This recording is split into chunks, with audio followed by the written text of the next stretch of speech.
our guest presenters.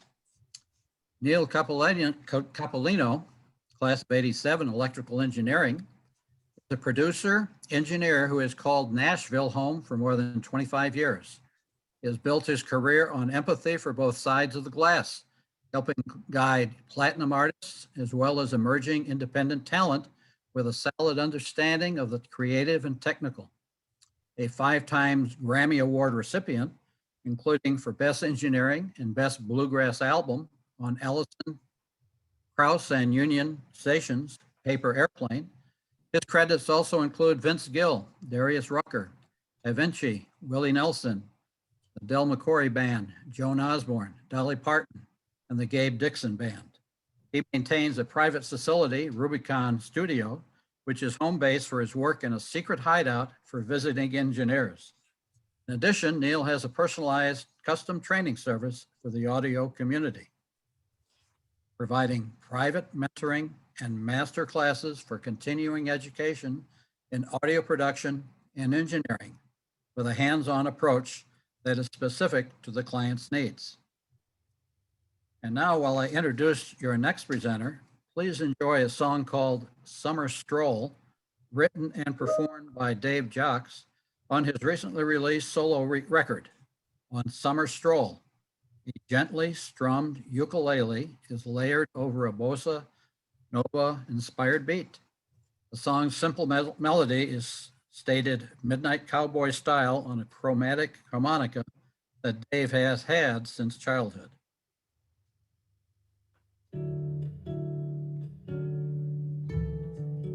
Dave Jocks, 84 Management, is a acclaimed bassist who has spent his career touring and recording with some of the world's most beloved singers and songwriters, including Grammy winners John Prine for 25 years, Emmylou Harris, and Buddy Miller, Patty, the band, Lucinda Williams, Patty Griffin, and many more.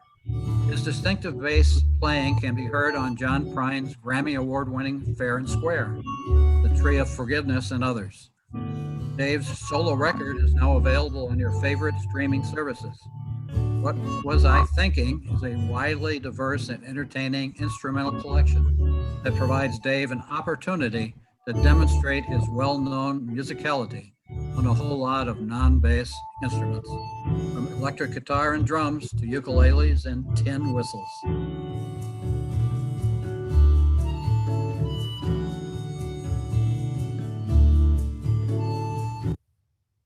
And next, Professor Rich Falco served as Director of Jazz Studies on the faculty of WPI for 41 years.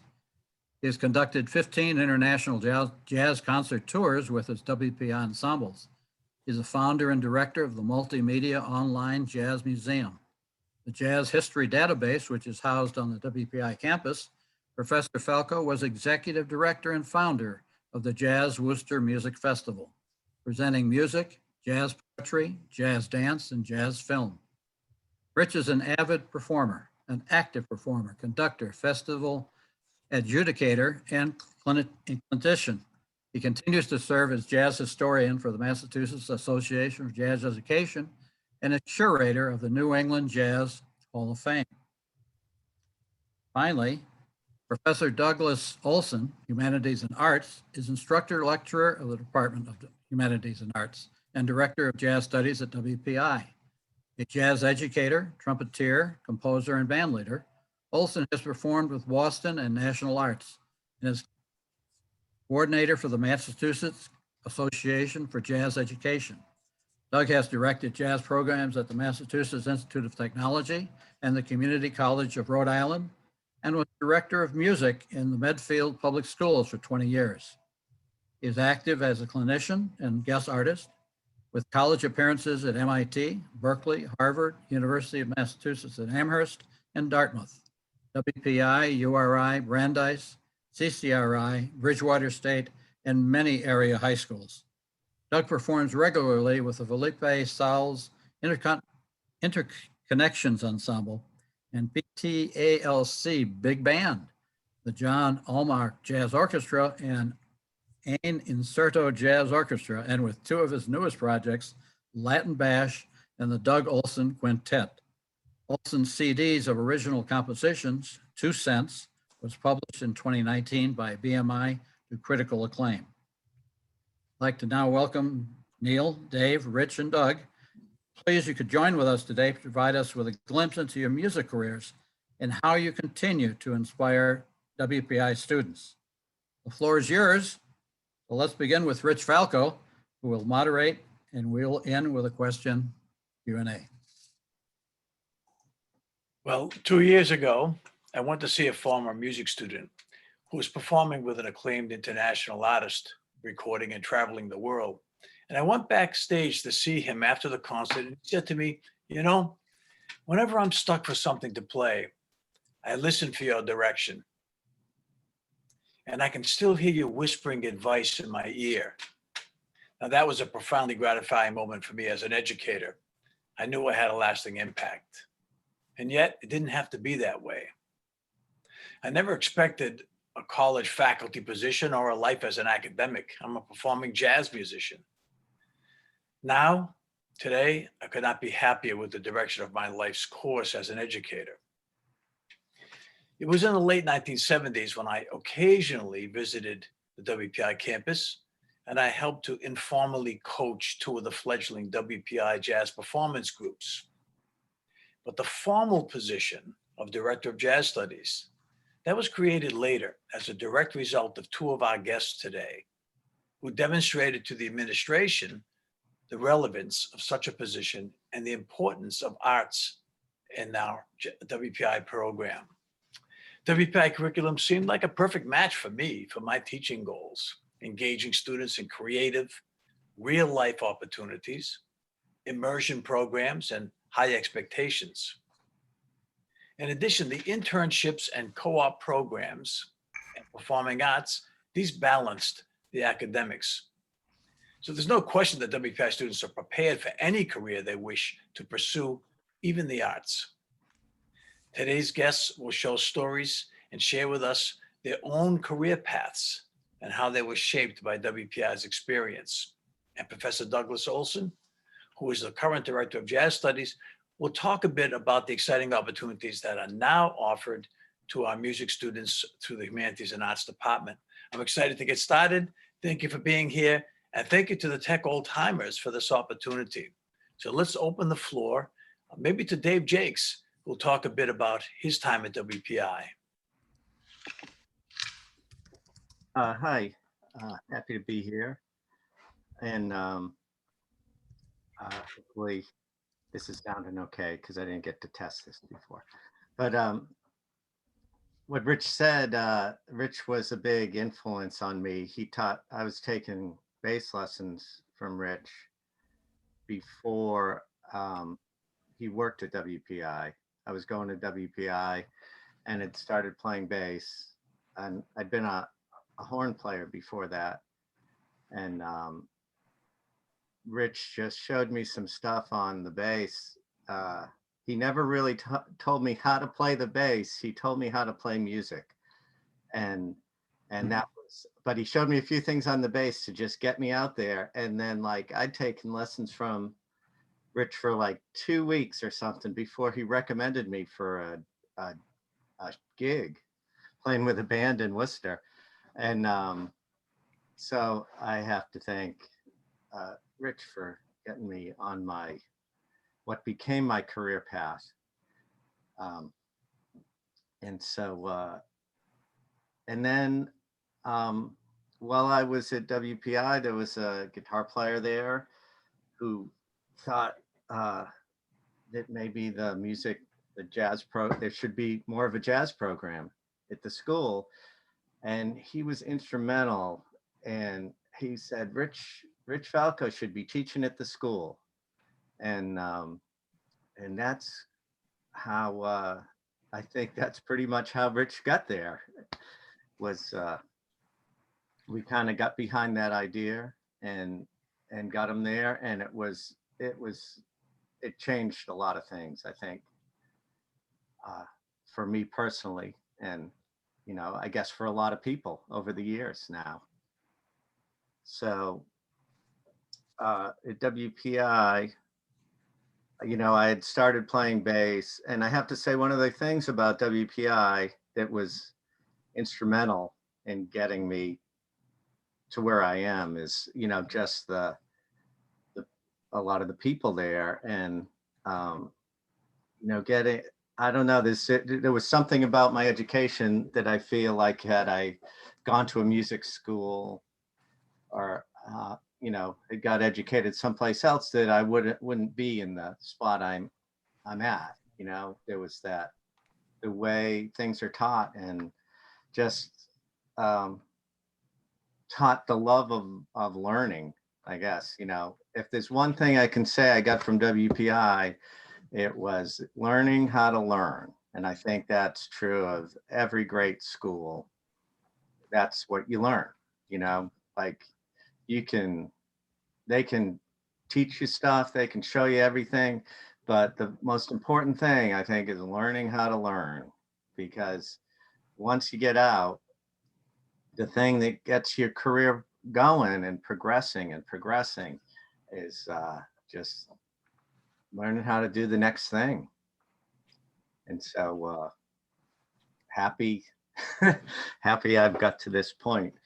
And the other thing, you know, I have to say, I have to give credit to another WPI alumni, Ian Mayer, who was my roommate. When I started playing bass at WPI, Ian was like, at that point, he was like the oldest guy I knew on campus. He was like 28, you know, like he'd already been out. He played in a band for a few years and stuff, and then decided to go back to school. And he got the degree in mechanical engineering. And but Ian knew so many songs. He had played in bands, and he could sit down. I just picked up the bass, and and you know, after dinner, probably when we should have been studying and working, Ian could sit down. Could play songs for 4 hours and just play song after song, and I would just play along with him. And that's, you know, it was like Rich and Ian Mayer are the people I have to credit with teaching me how to do what it is I do now. And so just meeting them and getting out. And then of course, at one point at WPI, I was originally in the class of '79, and I'd started playing in a band. I got a job with a band called Crockett at the time, which was a full-time band. It was the first full-time band I played in. And so I decided to leave school because I thought, well, this is an opportunity that I'm not going to get again.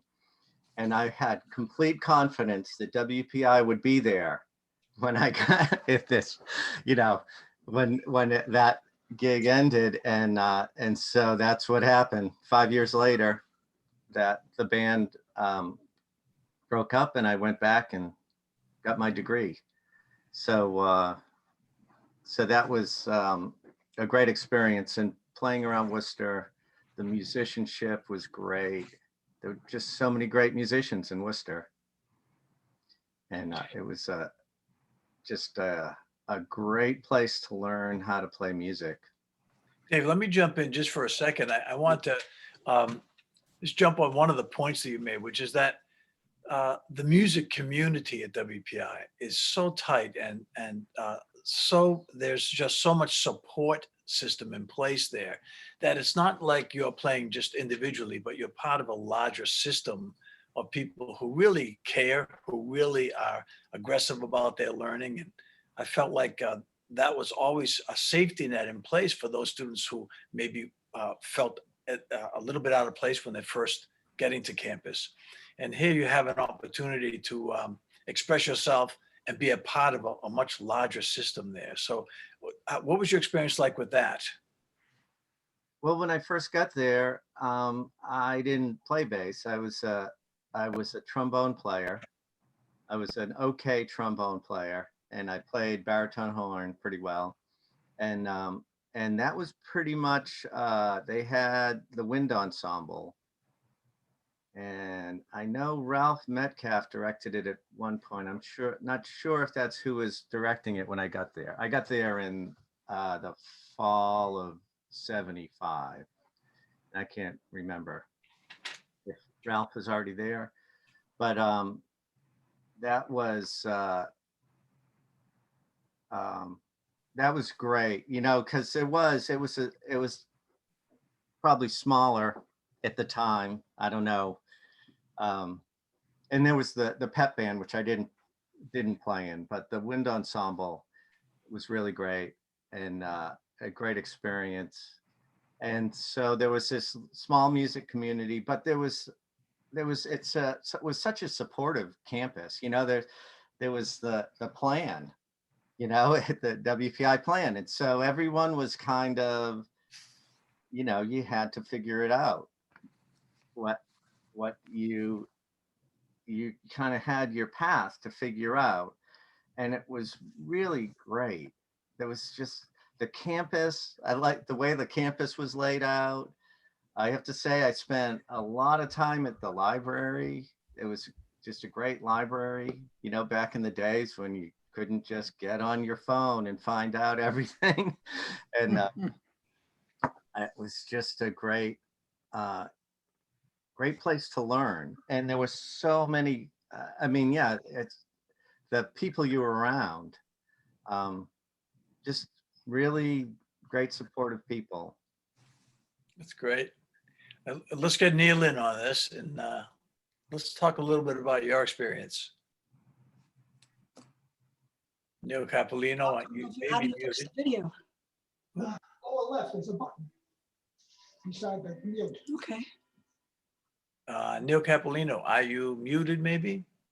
Okay, I think I lost connection, but I'm back. There we go. All right. And what was your experience like when you first arrived and how you got involved in music? Well, I've been involved in music my whole life, playing piano, and I was probably as okay a piano player as Dave was a trombonist. So, you know, I picked one university to apply to, and that was WPI. And I was drawn to, I guess, the plan. So many facets of WPI, not the least being the fact that there was strong humanities and an outlet for creative endeavor too. I always feel like I have a minor in music from WPI, as well as the engineering degree. But you know, the project-based learning was key. Like, you know, that was a great opportunity to forge your own, I guess, your own plan, as it were, just to. Those things are such a big part of your educational experience there, and to be able to select what you wanted to do for those three projects is a huge part of, I think, making education creative, and which is kind of the crux of what we're talking about, at least from my point of view. And Rich, you were the gatekeeper to my career too, so you know, Dave and I have that in common. I came to WPI, I think, as a creative musical person looking for a technical education, and the merging of those two rivers ended up in what has been a 30+ year career. So I think people go into higher education maybe not necessarily knowing what they're going to study. So the opportunity to try things on at WPI, the grading system was unique in that you didn't fear taking a class and figuring out that maybe that wasn't the class for you. You had latitude to change, or to, you know, to pick your classes according to your previous experience. So that was great, and I came away from that having merged technical and creative. And it's amazing how much technical there is in the creative, in terms of, if you're going to master, you know, your 10,000 hours things, the fundamentals, the rudiments. And then it's amazing to me how much creativity there is in the technical, and the two are intertwined.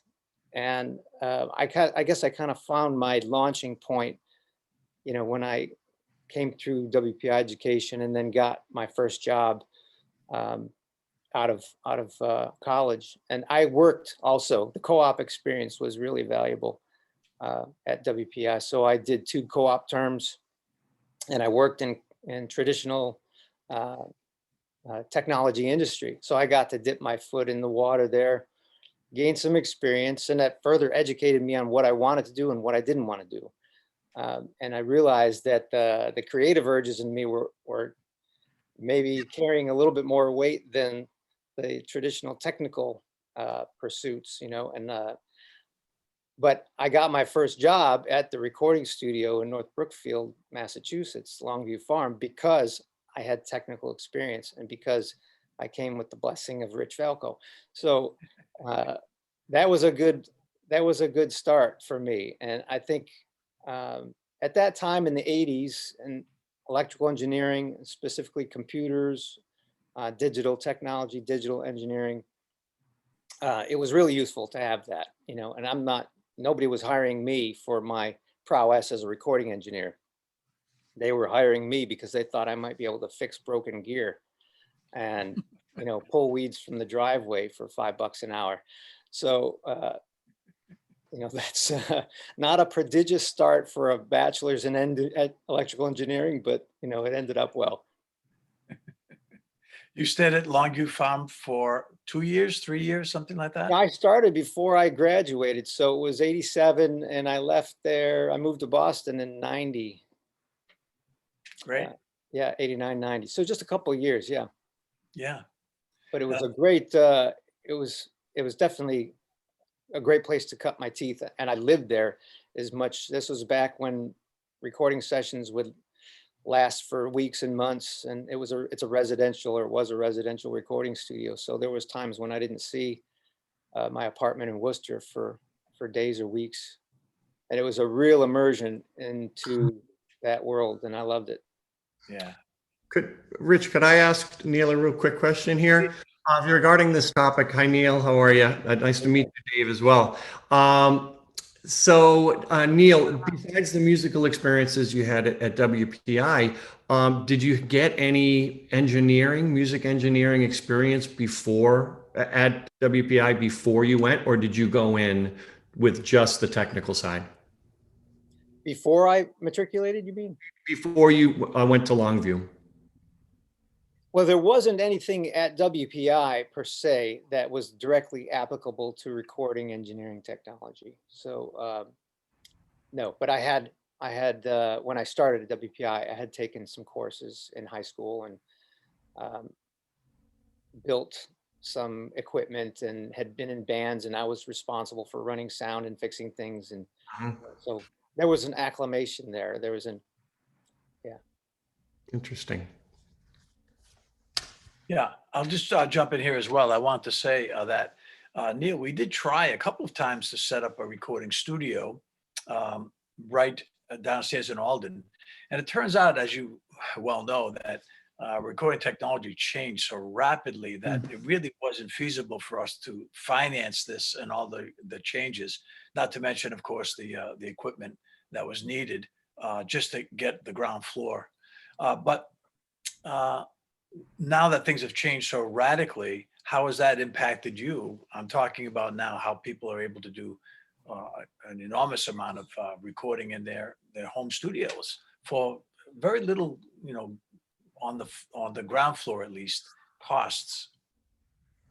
Yeah, that's a great question, and one that we've all been handling for several years now. And initially, it was very disruptive, like anything, like it had been maybe to photography or publishing, or it democratizes the process so that anyone can do it. And that certainly is going to impact, you know, your volume of business and the type of work that you have to do. Typically, I would say if you're going to survive, it's a little bit of a war of attrition, and you need to diversify and offer more for less, and all those sorts of things. I think creatively, it was a real boon for creative people, because now you've been given the paintbrushes and the paints at low cost, and the barrier to entry is very low. So for anybody that had an inclination to create, here you go. That's great. What it meant for commercial recording and professionals like myself and Dave, you know, there was ups and downs. upsides and downsides to that. And I think like anything, the pendulum swung pretty hard. We saw a lot of mid-level studios go away, like Longview Farm, unfortunately, and several others. And I think now, actually, and Dave could speak to this too, in terms of requiring professionals and professional spaces, I think the pendulum has swung back a little bit more towards the middle, and people are realizing, hey, I can't get the same quality or the same results without the same level of technology or knowledge, so that people are still realizing the benefit of going to an established facility or a musician, professional musician or engineer. Yeah. So two parts to a question. And I'm going to throw it back to Dave in just a moment. But do you find that sometimes folks come to you with a completed project and then need you to do a new mix on it or tweak it with your magic tricks in order to bring up the quality of what it is that they initially did on their own? Is that part of what you do? Absolutely. Yeah, absolutely. And I think it's the easiest way people feel to, hopefully upgrade their sound. And it's one of the things that, that I think requires a little bit more nuance and finesse of the skills. So yeah, that happens quite a bit. Yeah. So that brings me to Dave once again, and your most recent recording. What was I thinking? How did you record that? Was it done in a professional studio? Were you doing that in your home studio? I did that in this room I'm sitting in right now, which is it sits right under my kitchen in my basement. So it's about the size of a kitchen, and it's just full of stuff. But yeah, all myself. And I actually studied engineering, recording engineering a little in the mid 70s. Um, I guess it would have been between my freshman and sophomore years.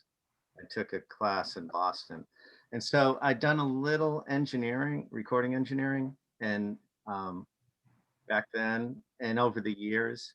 But the record I looked at it as a learning experience. I collected over years of being on the road.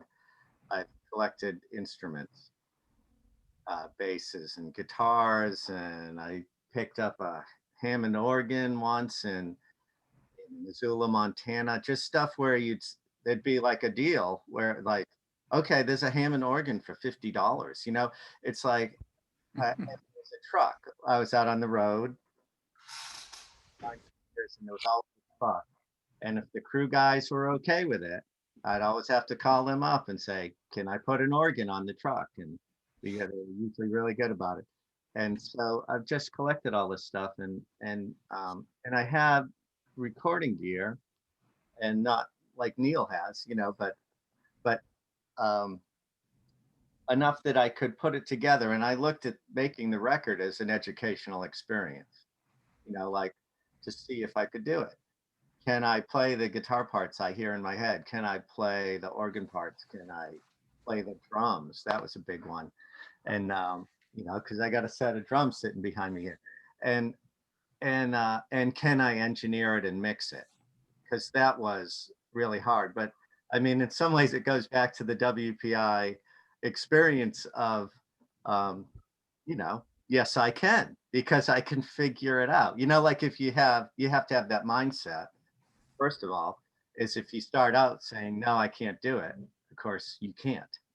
But if you start out saying, I think I can do this, then there's a much better chance you'll actually be able to do it. Yeah. So I did it here, but the other side, and I've been working on this before COVID.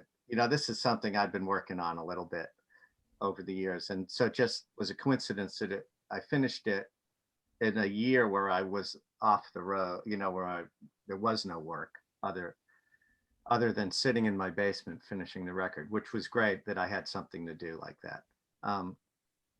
But the thing about being a bass player is that you very rarely just play bass by yourself. I mean, I do it because, to keep up my chops, but it's something you do with other people. And so it's been a really hard year. And having professional studios, you know, like I couldn't bring people in this room, but this Nashville is blessed with some great studios. I mean, like some of the best in the world.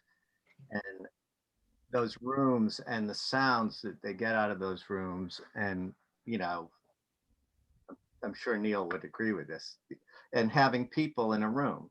That's one thing that has always made Nashville different than a lot of other studio scenes, I think, across the country, is that Nashville's always been about putting people in a room together and making music. Would you agree, Neil? Oh, absolutely. It's the epicenter. Absolutely. Nashville, I think, a really special place is that's what it's always been about. Is you get a bunch of people in a room, and you hire the right Things people, happen. see what happens. You know, Neil made a good point last time we were talking about this. Of course, if we think about the world of jazz, we're looking at interplay constantly, and the ability for one to be thinking about going down road A and suddenly get nudged by members of your ensemble and need to be flexible enough to find yourself on road B and still make things happen. And part of that jazz mentality is that idea of flexibility can really open one up as a musician because you've got the input of others. When you're recording in layers, everybody does their own thing, and then it sort of gets assembled, jigsaws puzzle wise, essentially. Sorry, Neil, I don't mean to be jumping in on your turf, but you get my point, I think. And Neil made a great point about bluegrass being the same kind of experience where you've got musicians together and they're performing, and there's a lot of improvisation that happens, and the language gets shared in that way. So I was hoping you guys could talk a little bit about that, either Dave or Neil or Doug Olsen for that matter. Whoever would like to jump in. Well, I'd like, yeah, to your point, I mean, I played a little jazz. I never considered myself a true jazz musician, you know, because that is a lifelong pursuit. But having been schooled that way, you know, it's the same. I think whether you're playing with a folk musician or a country musician or a blues musician or rock musicians, it's kind of that same experience when you walk into the studio and you're surrounded. I'm fortunate enough that you know, you go to sessions in Nashville, and Nashville has some of the greatest players on any instrument. You could pick any instrument. That doesn't even matter. Tuba, you know, whatever. Some of the greatest players on any instrument you name live in Nashville. And so you go to sessions, and the level of musicianship is and so this that thing, you know, you're always feeding off everybody else, and it's like jazz or anything, you know, like if you go in there with a closed mind, this is the part I'm going to play, and I'm just going to play this part no matter what happens. It, you know, you're not going to work for very long. It's all about the interaction, and that's one of the things that's been so hard this year of not playing music with other people, as you miss all that. Yeah. That's really what it's all about. What music, to me anyway, you know, what it's all about. Well, I would concur with that. And you mentioned bluegrass music. It's probably no different than jazz music in that sense, in that it's a language and that's a communication, you know, and what you're creating is you're creating a singular thing, not individual things. So there's individual contributions to something that is being, you know, holistically created. It's like actually no different than building a car. You have to have parts that fit together. You know, music is an immediate thing though that happens in the moment, and you rely on so much of the interplay because what one person does influences what another person does, and it's subjective. It's not objective like a car is to a specification, and it's very physical and exacting. There's no right or wrong in music, especially, you know, we we learn that in jazz, Rich. There's no right or wrong.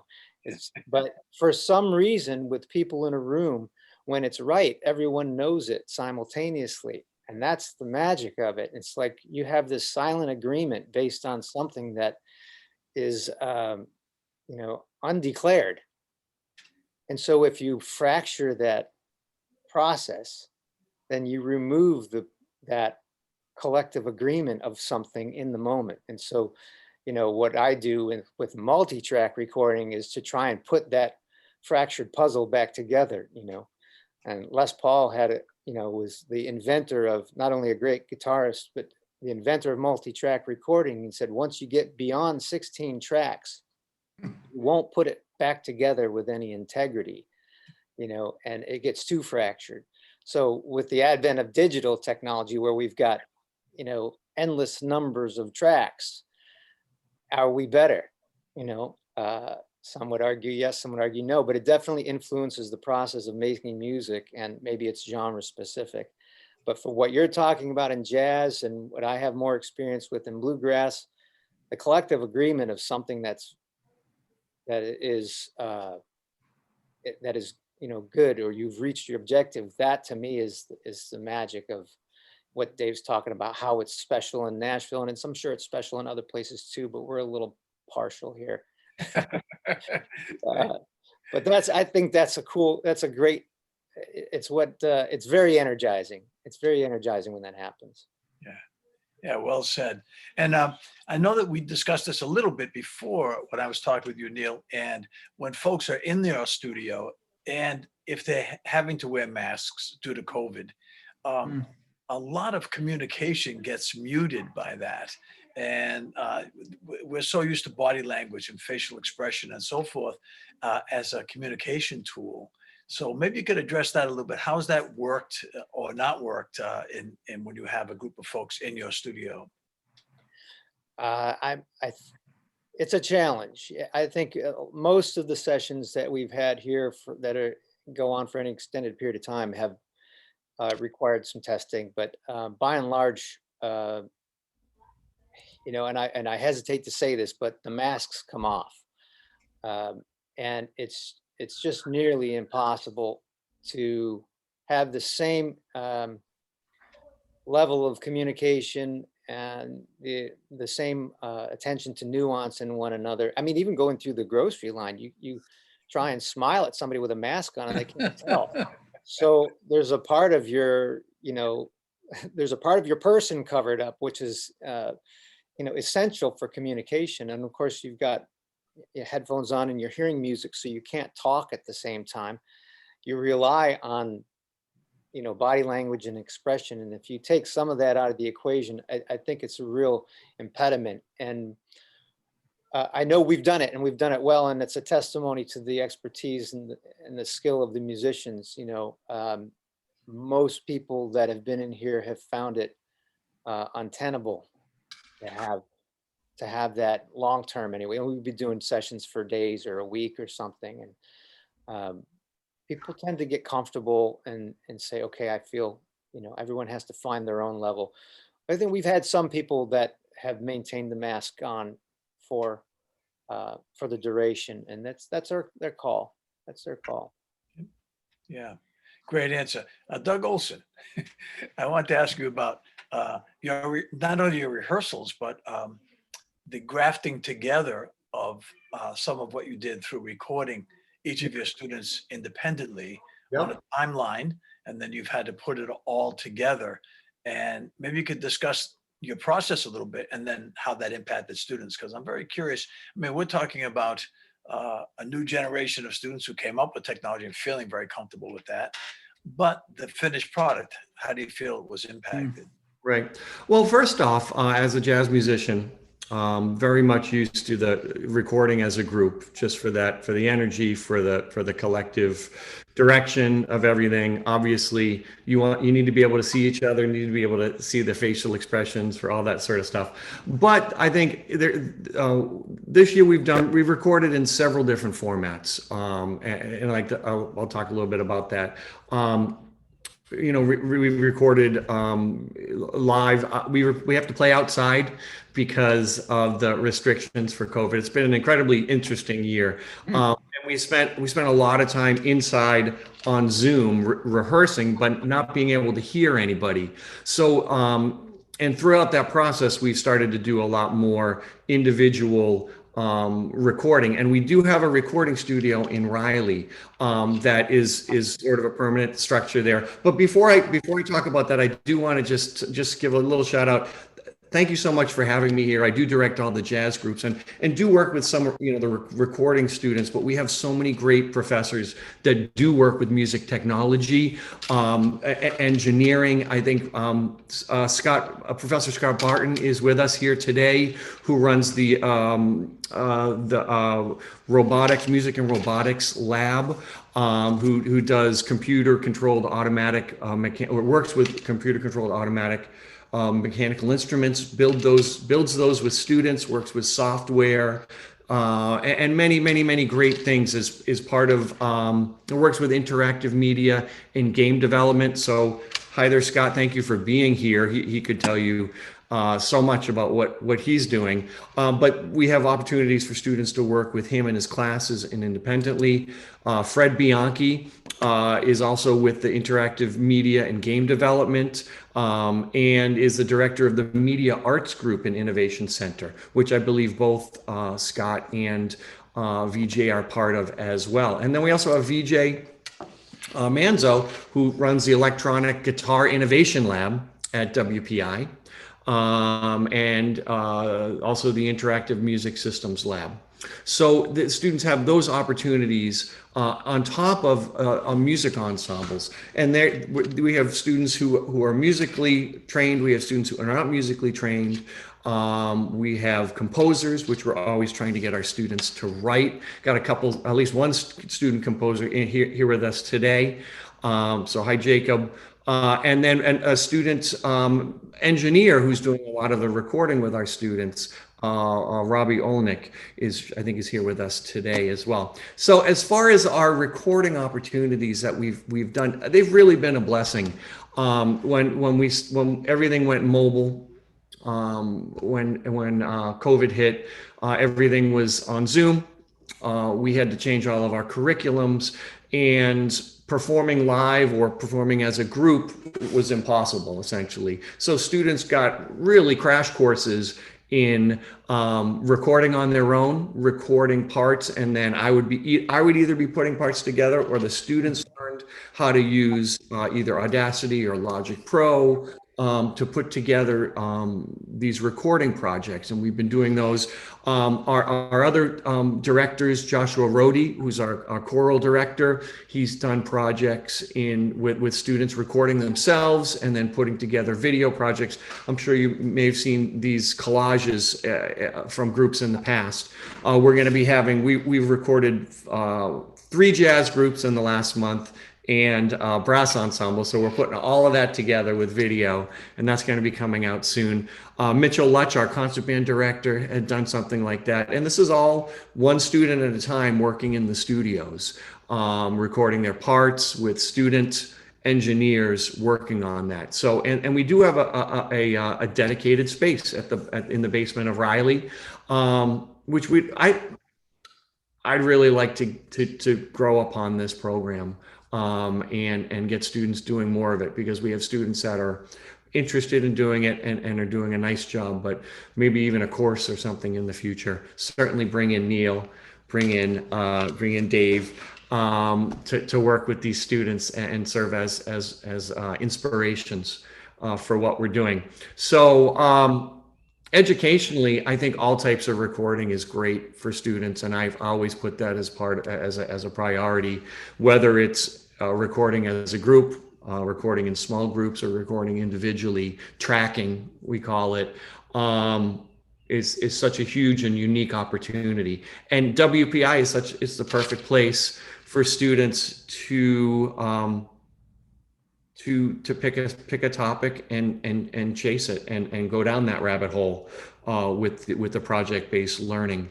I'm working with a couple students right now on some playing and some composition, and I'm sure we're going to be having some more recording. We had one work on recording last term, and I'm sure we're going to have some in the future. So this is great. I'm so happy that some of the students are checking this out, and thank you once again. Thanks for having me here. If there's any questions, I'll be happy Yes, to. and congratulations to all of the music faculty for all they've done. I've been following it pretty closely online, and wow, I'm really knocked up by some of the project work you guys have been doing. So congrats on all of that, Yeah. Sounds like this year kind of forced your hand, if you will, not only you, but all of us, to get all that under control. It did. And it frankly, you talk about, obviously you can complain about a lot of things that happen, but it forced us for musical reasons, for educational reasons, to find new ways around issues, to find ways to bring people together. And that recording of them recording on their own and then putting it was a way to bring people together. It was a way to teach. And these are things that we're going to keep as part of our teaching, as part of this very important experience after COVID is over. Yeah. So you're exactly right. Yeah, that's great.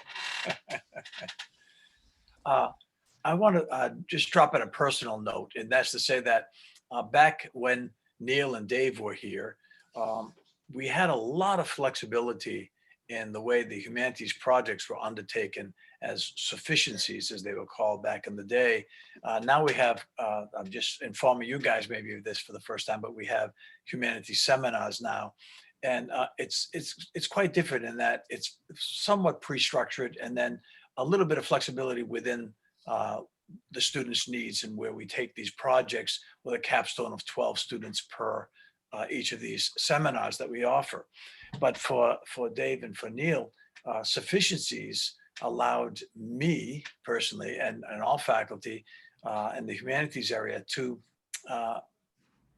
pursue some of the personal research interests that we had. So folks would have come to us in your day and said, well, I'd like to do a project on whomever. It could be John Coltrane, could be Jimi Hendrix, and if I had interest in that, we would sign on and do those kind of research projects together, which I found was, a very interesting part of my career and helped me to grow a lot when I look at student interests. And when I look at you guys and your student interests and how hopefully WPI presented some opportunities for you to look at those kind of things that you wanted. Dave, I remember you being a trombone player in a big band. And when you switched to bass, your reading skills were there already, man, which is why I could have recommended you almost immediately to work with Crockett's. They were great. It was a great group. But you can see how those we could use any of these things as a stepping stone into other career choices. So, yeah. How about some last minute thoughts from you folks? Dave, let's start with you. I was just going to say that I did my sufficiency on Miles Davis, and basically, his band reading skills, and it was great. And David McKay was my advisor, and I don't know how much David knew about Miles Davis, but hopefully he knew more when he read my sufficiency. Yeah, actually, David was the head of music at that time, and he's the one who actually hired me. Oh yeah, Exactly. Yeah. When I was there, it was David and Louis Curran. Louis Curran, exactly right. Yeah, those are those two music folks. And now, as you just heard from Doug Olsen, the faculty has grown enormously, and we have quite a number of adjuncts as well. Come in to handle a lot of courses. We just have so many students involved in music. It's practically overwhelming. Exciting, very exciting. I'll say that. Just finding rehearsal space, though, is one of the biggest issues I think we have at this point. So It certainly is. Alden is a very old building, and so is Riley. We're up almost at 600 for our participation in the ensembles alone, not even including the music classes. So yeah. I don't think it was 60. Yeah. And the way Doug Weeks and I pursued the instrumental music portion at WPI was the tail wagging the dog. I had said initially that the more we grow the ensembles, the more folks we're going to have in the classroom. You know, the ensembles gave the impetus to want to learn more about what it is you're playing. And I discussed this at great length with David McKay, because he said, well, what can we do to help your ensembles? And I said, well, maybe a jazz history course would be in order, since the students can then better understand how to interpret the music. And the same thing happened with jazz theory, when I wanted to teach a lot more about improvisation, you know.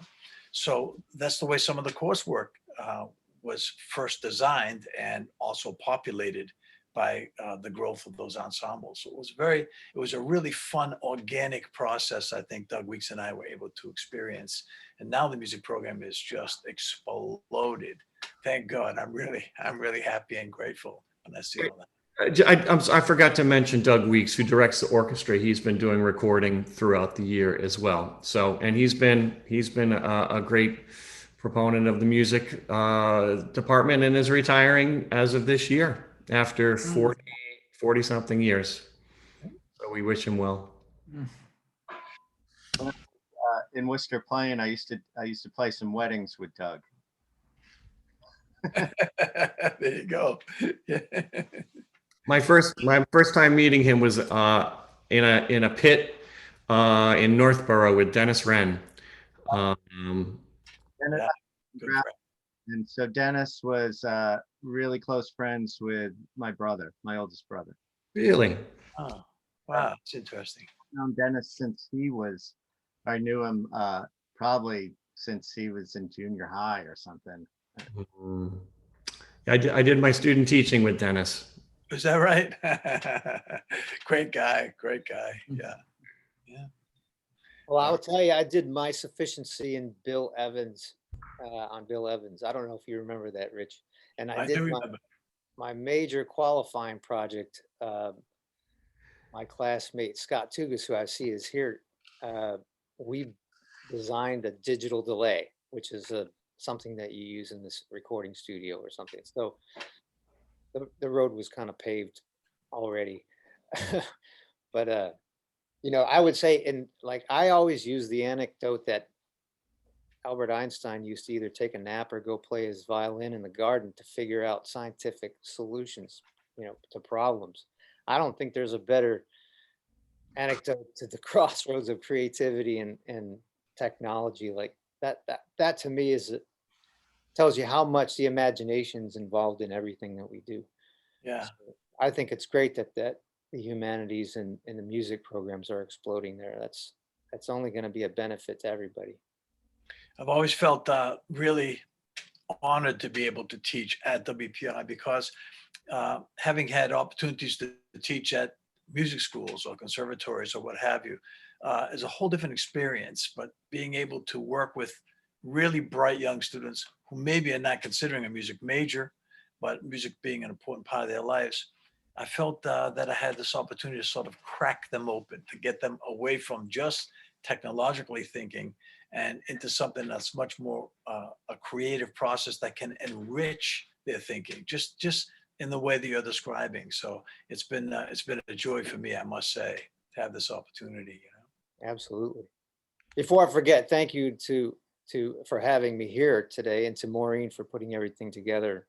It's been nice. I just wanted to make sure we get appreciation to her for that, and to you, Rich and Doug. And Maureen's done a wonderful job in organizing this, so thank you for that. Do we have any questions that we would like to have from our guests that are here? I think Maureen was going to be organizing some questions. Do we have anything for our guests? Yeah, I have one for Neil, if you can hear me. I can hear you. Whatever happened to the Grizzlin WPI band Club Aqua that won the Battle of the Bands back in the late 80s? Well, Club Aqua, I think it was a quick up and down for Club Aqua. We made our mark and then we got out while the getting was good. Do we still have that? I think there might be a trophy hanging around from that. You are right. So the last person to graduate from that ensemble that you just mentioned, Tony Irwin? Tony Irwin, presented me with the cup, the actual actual trophy, which was in my office all those years, and now is Doug Olsen has that in his office. Yeah. Fine. Yeah. That's like a dirty Santa Christmas gift. Great. I have another question from a student in the class of 24 for Dave. What personal experience have you encouraged you to continue with music? So I don't know. I guess had started playing in school, and then Rich had recommended me for some like the first 3 jobs I had, I think, bands I played in, Rich recommended me for all 3 of those. Molly Brothers and Jim O'Neill, and then Crockett, which Crockett is when I started playing full time. Locally. But then I guess I'd done it, and then I went back to school and graduated and started interviewing, and then I got another full-time gig, and I just I just kept playing. I remember a WPI grad, I can't remember who told me this, but I was playing in a band one time that I'd been playing it for a while, and he used to come see the shows, and the band was breaking up, and he said, I remember him coming up to me and saying, "You have to promise me you're not going to go out and get a job." So I have some questions here from Joan to everyone on the panel. Are there plans for a dedicated building for the music department at WPI? Not that I'm aware of. Doug Olsen? No, but we're banging the drum. Okay. From faculty and alumni, what should I do to get the most out of my experience at WPI to be best prepared for entering the music industry after I get out of college? That's from a student class of 23.